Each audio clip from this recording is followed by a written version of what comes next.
Hello दोस्तों, स्वागत है आपके अपने यूट्यूब चैनल मैथ्स वाइज सेतु कुमार पे। आज हम लोग पढ़ने वाले हैं क्लास 12 का हिंदी चैप्टर नंबर 9। इसके पहले हम लोगों ने 8 चैप्टर को अच्छे से पढ़ा है, उसको वो सब्जेक्टिव भी क्वेश्चन किया है।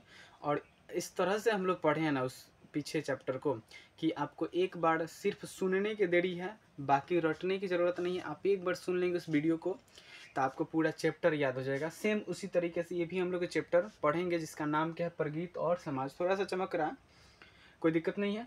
हम बोल रहे हैं प्रगीत और समाज, ठीक है।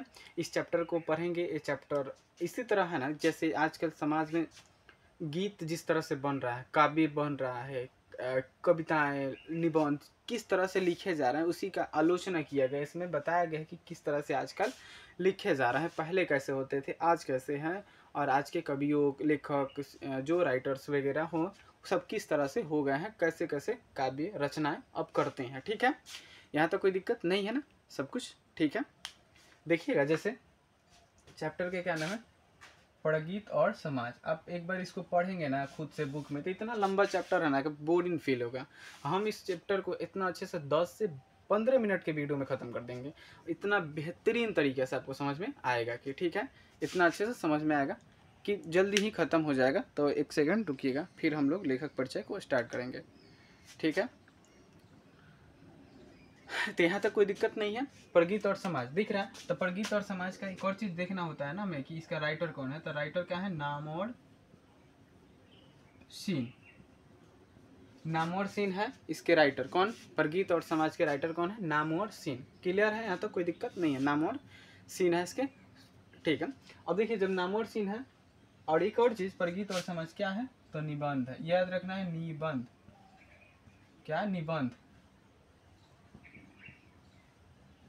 अब कोई भी पूछे प्रगीत और समाज क्या है, तो एगो निबंध है। इसके राइटर नामवर सिंह है, और जब नामवर सिंह है राइटर, तो इसके बारे में तो पढ़ना जरूरी है, क्योंकि एग्जाम में पूछता ही है।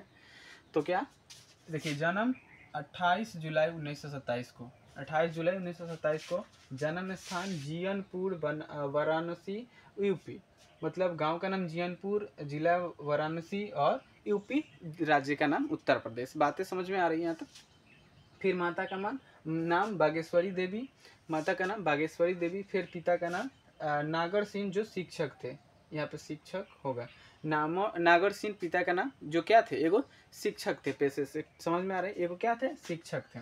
उसके बाद शिक्षा इन्होंने, जैसे शिक्षा नहीं होता है कि देखिए, एक से लेकर के इन्होंने 12 यानी कि इंटर इन्होंने अपने गांव में ही, मतलब इधर उधर छोटे प्राइमरी स्कूल से कर लिए। तो उसके बाद बीए किए, एमए किए, किससे, तो भागलपुर यूनिवर्सिटी से। बातें समझ में आ रही, भागलपुर यूनिवर्सिटी से।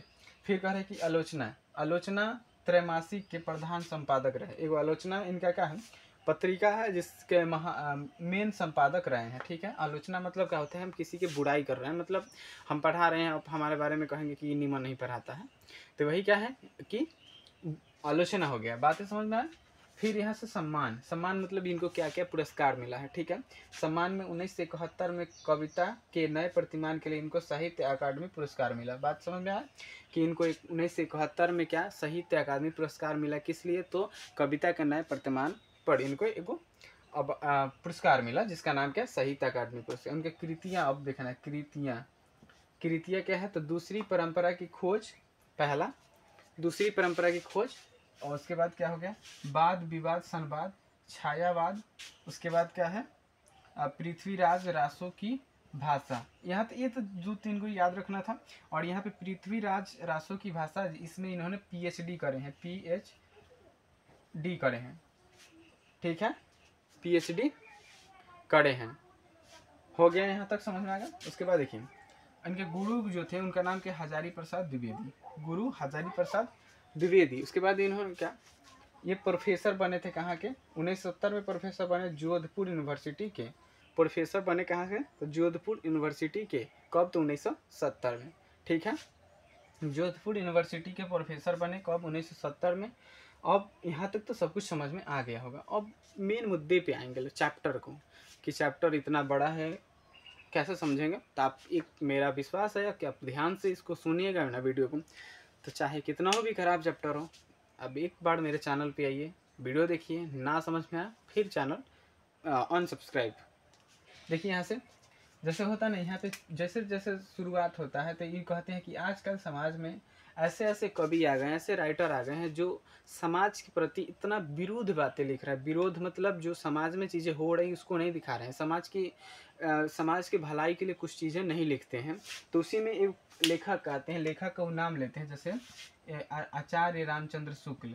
ये कहते हैं, कौन, नामवर सिंह चैप्टर में लिखा है कि ऐसा नहीं है कि आचार्य रामचंद्र शुक्ल बड़ी बड़ी कविताएं नहीं लिखते हैं या फिर छोटी कविताएं नहीं लिखते हैं, या फिर का एगो प्रबंध काव्य मतलब एकदम बड़ा बड़ा कविता लिखते थे। लेकिन जो भी ये बड़े बड़े कविता लिखते थे ये उसमें समाज के प्रति कुछ चीज़ें झलकता था, समाज में सच्चाई दिखती थी कि हाँ समाज में इस तरह से पहले होता था। लेकिन आजकल के जो गाने हैं वो उसको लिरिक्स के जैसा बना दिए, सॉरी ये आजकल के जो कविता है उसे लिरिक्स के जैसा बना दिया गया। लिरिक्स मतलब एकदम गाना नहीं बुझाता है, धुन बना दिया है, गाना बना दिया गया, कविता को भी अब गाना बना दिया गया है।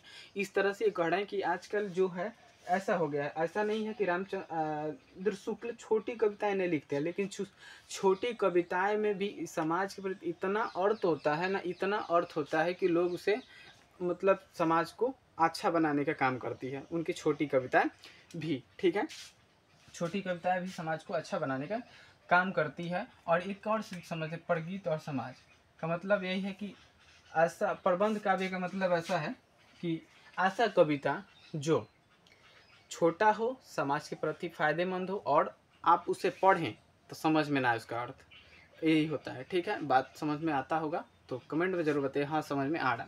उसके बाद देखिए इसी तरह एक आगे नेक्स्ट आते हैं मुक्ति बोध कवि, जो लिखते हैं सहरसा श्रीकाड़ा। तो कह रहे कि मुक्ति बोध भी ऐसे कवि थे जो समाज के प्रति भलाइयों के बारे में सोचते थे। ये अक्सर बड़ी छोटी दोनों कविताएं ये लिखते थे। कौन? मुक्ति बोध हमेशा बड़ी और छोटी दोनों कविताएं को लिखते थे। लेकिन ये जो लिखते थे समाज के भलाई के लिए लिखते थे। समाज में जो चीज़ें कुरीतियाँ हैं, समाज के विरोध नहीं कुछ लिखते थे, समाज को दिखाने और समाज को सुधारने की काम करते थे। इस कविता के माध्यम से अगर कोई इसे पढ़ता था तो समाज में चीज़ें दिखती थी, हकीकत में समाज उस तरह से था तो उसकी चीज़ों को इन्होंने लिखा था। लेकिन आजकल जो हो गया है, अपने बिहार के भोजपुरी गाने सुनिए ना आप लोग, मन करता है उसको बहुत मार मारे, ऐसा होता है। ठीक है ना, तो पहले नहीं था। लेकिन आजकल के जो लोग हो गए हैं, राइटर हो गए हैं, जो कवि का सब कुछ मतलब समाज के एकदम विरोध ही चल रहे हैं। समाज में ऐसा होता नहीं है, फिर भी समाज को मतलब इस तरह से ले चलते हैं। समाज से उसको कोई फ़ायदा नहीं है, इस कविता से, इस कहानी से या फिर किसी भी गाने से समाज को कोई फ़ायदा होता ही नहीं है, लेकिन पहले थे। उसी तरह त्रिलोचन भी हमेशा ये सब लोग छोटी छोटी कविता लिखते थे। लेकिन छोटी कविता ऐसा तो होता था कि समाज के पूरा अर्थ को समझाता था। कैसे? त्रिलोचन भी ऐसे कवि थे जिसका क्या समाज के सभी अर्थों को समझाता था। लेकिन अक्सर ये लोग छोटे कविता लिखते थे, लेकिन इनके छोटे कविता में इतना अर्थ भरा होता था कि लगता था कि ये छोटा कविता है ही नहीं। ऐसा फील होता था कि ये छोटा कविता नहीं है, ये बड़ा कोई कविता, इसका अर्थ ही इतना होता था। उसी तरह नागार्जुन, केदारनाथ, जयशंकर प्रसाद, ये सभी लोग इतना अच्छी अच्छी चीज़ें लिखते थे, ये छोटे छोटे अक्षर कविता लिखते थे, लेकिन इनके जो अर्थ स्पष्ट होते थे, इनमें कोई ये नहीं कह सकता है कि ये जो अर्थ है समाज के विरुद्ध चल रहा है। लेकिन आजकल के जो सदी में जो राइटर आए हैं, जो सब कोई क्या कर रहा है, समाज के विरोध ही चल रहे हैं, समाज के विरोध गीत लिख रहे हैं, प्रगीत, काव्य, रचना, जो भी रचनाएं कर रहे हैं सब समाज के विरोध ही उनका क्या हो रहा है, मतलब कलम चल रहा है। इसमें यही बताया गया है। और ये समाज इसमें क्या किया है, ये आलोचना करे हैं किसके, तो आजकल के राइटरों का। आजकल के राइटर का ही क्या करें आलोचना, कौन? तो नामवर सिंह कह रहा है कि सभी लोग ऐसा, आचार्य रामचंद्र शुक्ल इतना अच्छे पहले कवि थे, पहले पढ़ने के बाद कितना अच्छा लगता था। मुक्तिबोध क्या थे, त्रिलोचन, नागार्जुन, केदारनाथ, जयशंकर प्रसाद, ये सब की कविताएं मतलब ऐसा लगता था कि जैसे कि इसको अगर कोई पढ़ता है तो समाज इतना बेहतर तरीके से चलने वाला है। मतलब उसको समाज की हर एक भाषाएं मतलब दिखाए जाते थे कि समाज किस तरह से आजकल जीने वाला है, समाज किस तरह से चल रहा है, समाज की सभी असलियत इसमें लिखी जाती थी। समाज हमारा कैसे आगे बढ़ेगा, समाज के फ़ायदेमंद के लिए क्या चीज़ें हैं, सभी ये लोग उसमें क्या करते थे, लिखते थे। यहाँ तक कोई दिक्कत नहीं है ना। लेकिन ऐसा चीज़ अभी तक हुआ ना कि आपको लग रहा होगा कि ये चैप्टर में सिर्फ यही चीज़ें लिखा है, तो हाँ चैप्टर में चीज़ें यही लिखी है कि यहाँ आजकल के गीत कैसे हो रहे हैं, पहले कैसे होते थे, आज की कविताएं कैसी है, पहले की कविताएं कैसी थी, जिसको पढ़ने के बाद लोग एकदम आनंद महसूस करते थे, सुनने के बाद आनंद महसूस करते थे। लेकिन आज के जो कुछ गाने हैं अक्सर हमारे अपने बिहार के, जिसको आप अपने घर में अपने साथ में किसी परिवार वाले के साथ में बजा करके सुन लीजिए तो समझ लीजिए कि आपने क्या बहुत महान आदमी है। बात समझ में आ रहा है कि आप अगर सुन लेते हैं तो आजकल के इस तरह से गाने आ गए हैं। लेकिन यहाँ पे ये कह रहा है कि प्रगीतात्मक, आज का मतलब यही हो गया ना,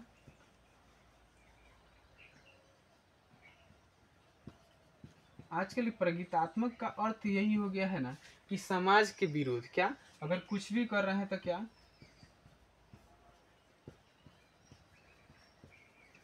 समाज के विरोध, कुछ भी हम लोग कर रहे हैं तो समाज के विरोध कर रहे हैं काम को। समाज में क्या हो रहा है उस चीज़ों को हम लोग बिल्कुल नहीं दिखा रहे हैं। समाज के विरोध ही हम लोग जो भी रचनाएं कर रहे हैं बिल्कुल समाज के विरोध करते चले जा रहे हैं। तो देखिए यहाँ तो ये चैप्टर पूरा ख़त्म हुआ है। उम्मीद है कि ये क्या होगा, समझ में आपको आया होगा। अगर नहीं समझ में आया या फिर इससे ज़्यादा समझना चाहते तो एक बार इस बुक को, इस चैप्टर को आप खुद से एक बार ज़रूर पढ़िएगा ताकि आपको और अक्सर ज़्यादा समझ में आ गया। तो नेक्स्ट वीडियो में इसका सब्जेक्टिव क्वेश्चन करेंगे। मिलते हैं अगले वीडियो में।